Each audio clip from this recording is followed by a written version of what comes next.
ప్రకాశం బ్యారేజీకి సంబంధించి ఉన్నారు. అంటే దాని అర్థం గోదావరి నది డైవర్ట్ చేస్తే, గోదావరి నది నీటిని డైవర్ట్ చేస్తే పట్టిసీమ దగ్గర నుంచి ప్రకాశం బ్యారేజ్ దాకా కూడా, ప్రకాశం బ్యారేజ్ నుంచి అని ఇంజనీర్లు చెప్పేదాని ప్రకారం, ఇక్కడ ఇంజనీర్లు చెప్పేదాని ప్రకారం కృష్ణా నది మాత్రమే దాదాపుగా గత 7 సంవత్సరాలుగా 2008 నుంచి 2014 దాకా గత 7 సంవత్సరాలుగా కృష్ణా నది దాదాపుగా కనీసం అంటే యావరేజ్ నుండి కనీసం 80-90 రోజులు కనీసం కృష్ణా నది పొంగుతా ఉంది. సముద్రంలోకి నీళ్లు కలిసిపోతా ఉన్నాయి. సంవత్సరానికి యావరేజ్ గా దాదాపుగా 200 టీఎంసీ నీళ్లు సముద్రంలో కలుస్తా ఉన్నాయని దాదాపుగా ఇంజనీర్లు చెప్తా ఉన్నారు. అంటే నేను ఇవాళ అడుగుతా ఉన్నప్పుడు ఇంజనీర్లు చెప్తా ఉన్నారు, ఇక్కడే ఉన్నారు, అన్న ఈ నీళ్ళన్నీ కూడా ఎప్పుడు సముద్రంలో కలుస్తాయని. సముద్రంలో కలిసేది కూడా నీళ్లు జూలై చివరి నుంచి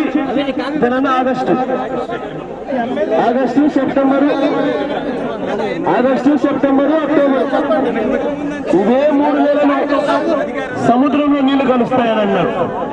నిన్న మనమంతా కూడా ధవళేశ్వరం పోయాం. ధవళేశ్వరం పోయినప్పుడు పోలవరం దగ్గర కూడా మనం ఇంజనీర్లను అడిగాం, నీళ్లు సముద్రంలోకి ఎప్పుడు కలుస్తాయి అని. అక్కడ మీ అందరికీ కూడా తెలిసింది, ఇంజనీర్లు మన అందరికీ కూడా చెప్పారు. అక్కడ కూడా ఇంచుమించు ఇదే నెలల్లోనే అంటే జూలై చివరి నుంచి ఆగస్టు, సెప్టెంబరు, అక్టోబర్ 15 దాకా అవే నెలలే ఇక్కడ, అవే నెలలే గోదావరి నది. అంటే 2 నదులు కూడా ఇంచుమించు ఒకే మాసాల్లోనే పొంగుతుంది. మన మాన్సూన్ పీరియడ్ ఏదైతే ఉంటుందో ఆ మాన్సూన్ పీరియడ్ లోనే నదులు పొంగి సముద్రంలోకి వరదొచ్చి సముద్రంలో కలిసిపోతా ఉన్న పరిస్థితి కృష్ణా నదిలోనే కనిపిస్తా ఉంది, గోదావరిలోనే కనిపిస్తా ఉంది.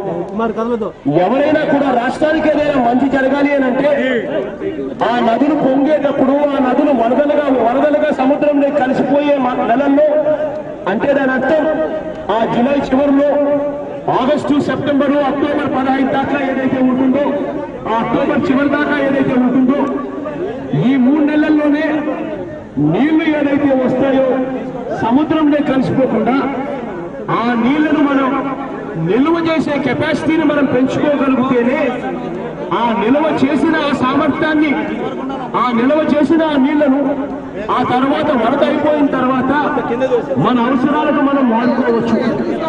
అదే ప్రాజెక్టే ఆ రకంగా వరద వచ్చినప్పుడు నీళ్లు స్టోర్ చేసుకుని, నీళ్లు నిల్వ చేసుకుని ఆ తర్వాత వరద అయిపోయిన తర్వాత అవే నీళ్లను వాడుకునే ప్రాజెక్టే పోలవరం ప్రాజెక్టు. పోలవరం ప్రాజెక్టులో 194 టీఎంసీల కెపాసిటీ గల నీటి నిల్వ చేసుకునే కెపాసిటీ.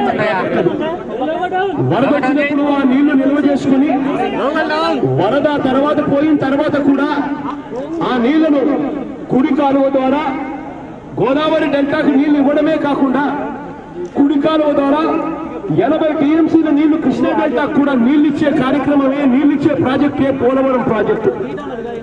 మరి ఏ రకంగా కుడి కాలువ ద్వారా దాదాపుగా 80 టీఎంసీల నీళ్లు, లెఫ్ట్ కెనాల్ ద్వారా ఉత్తరాంధ్ర సుజల్ 70 అని చెప్పి దాదాపుగా విశాఖపట్నానికి దాదాపుగా 24 టీఎంసీల నీళ్లు తీసుకొని పోయాయి. అటువంటి ప్రాజెక్టులు ఇవాళ పక్కన ఇవాళ కోల్డ్ స్టోరేజ్ లో పడేసే పరిస్థితులే కనిపిస్తా ఉంది. నేను అడుగుతా ఉన్నా, ఒక్కసారి గోదావరి వాటర్ డిస్ప్యూట్ ట్రిబ్యునల్ లో చూస్తే 7E అని ఒక క్లాస్ ఉంది. ఆ క్లాస్ ఏం చెప్తాదంటే పోలవరం ప్రాజెక్టు పూర్తి కావాల్సిన పని లేదు. పోలవరం ప్రాజెక్టుకు సంబంధించి పనులు మొదలైతే చాలు. అంటే సిడబ్ల్యూసి అనుమతి ఇచ్చిన వెంటనే, పనులు మొదలైన వెంటనే ఏదైతే 80 టీఎంసీల నీళ్లు మనం ఏదైతే డైవర్ట్ చేయబోతున్నామో ఆ నీళ్లు డైవర్ట్ కాకముందే 35 టీఎంసీల నీళ్లు పైన ఉన్న కృష్ణా పైన ఉన్న కృష్ణా నదిలో కర్ణాటక మహారాష్ట్ర గవర్నమెంట్లు 35 టీఎంసీ నీళ్లు మనకు రానికుండా అడ్డుకట్ట వేస్తాయి. ఒకవైపున పోలవరం ప్రాజెక్టు పరిస్థితి ఈ మాదిరిగా ఉంటే పట్టిసీమ ప్రాజెక్టు అన్ని కడుతున్నాడు చంద్రబాబు నాయుడు గారు. ఇదే పట్టిసీమ ప్రాజెక్టు 7F అని Godavari water dispute tribunal 7F ఏం చెప్తుంది అని అంటే ఇంకా వేరే ఇంకా వేరే ఎక్స్ట్రా నీళ్లు ఏదైనా సరే గోదావరి నుంచి డైవర్ట్ చేసిన పక్షాన ఆ డైవర్ట్ చేసిన ఆ నీటిలో కూడా కర్ణాటక మహారాష్ట్రలో వాళ్ళ షేర్ ప్రకారం తీసుకోవచ్చు నీళ్లు అని చెప్పి ఆ 7F చెప్తుంది. అంటే దాని అర్థం ఒక్క చుక్క కూడా నీళ్లు రాకమునిపే 7E ప్రకారం 35 టీఎంసీ నీళ్లు మనకు రాకుండా పోతుంది. ఒక్క చుక్క కూడా నీళ్లు డైవర్ట్ కాకముందే 7F ప్రకారం పట్టిసీమ పనులు మొదలైన వెంటనే మళ్ళీ అక్కడ కూడా మరో 35 టీఎంసీల నీళ్లు మనకు రాకుండా పోయే ప్రమాదం ఉంది.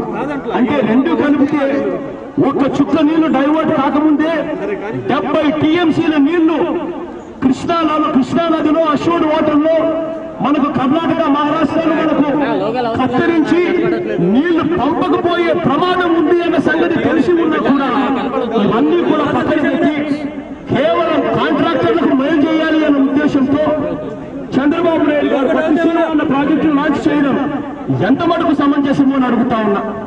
ఇదే ప్రకాశం బ్యారేజ్ పక్కనే పులిచింతల ప్రాజెక్టు ఉంది. పులిచింతల ప్రాజెక్టు చంద్రబాబు నాయుడు గారికి ఏ రోజు కూడా వ్యవసాయం మీద రైతన్నల మీద ప్రేమ లేదు.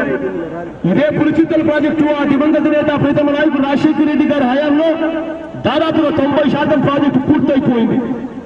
ఇవాళ ఇదే చంద్రబాబు నాయుడు గారు గత 9 సంవత్సరాలుగా ఆయన ముఖ్యమంత్రిగా ఉన్నప్పుడు ఇదే పులిచింతల ప్రాజెక్టుకు చంద్రబాబు నాయుడు గారు 9 సంవత్సరాలలో ఆయన కేటాయింపులు చేసింది కేవలం 24 కోట్లు.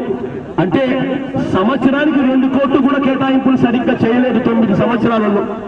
అటువంటి చంద్రబాబు నాయుడు గారు పులిచింతలను పట్టించుకోకుండా పోతే ఆ తర్వాత దివంగత నేత ప్రీతమ నాయకుడు రాజశేఖర రెడ్డి గారు వచ్చిన తర్వాత 90% పులిచింతల ప్రాజెక్టు పూర్తి చేసి మరో 290 కోట్లు మాత్రమే అవసరం ఉంది ఆ పులిచింతల ప్రాజెక్టు. ఆ ప్రాజెక్టు పూర్తయితే 40 టీఎంసీల నీళ్లు మనము నిల్వ చేసుకునే పరిస్థితి ఉంటుంది. అటువంటి 290 టీఎంసీల నీళ్లలో 290 కోట్లు ఖర్చు అయ్యే ఆ ప్రాజెక్టుకు అవసరం ఉన్న ఆ ప్రాజెక్టుకు 40 టీఎంసీల నీళ్లు నిల్వ చేసే కెపాసిటీ ఉన్న ఆ ప్రాజెక్టుకు చంద్రబాబు నాయుడు గారు కేటాయింపులు చేసింది కేవలం 20 కోట్లు మాత్రమే కేటాయింపులు చేశారు. అంటే దాని అర్థం ఈ 290 కోట్లలో R&R ప్యాకేజ్ కింద 137 కోట్లు, ల్యాండ్ కాంపెన్సేషన్ కింద మరో 33 కోట్లు, రెండు కలిపితే అవే 170 కోట్లు.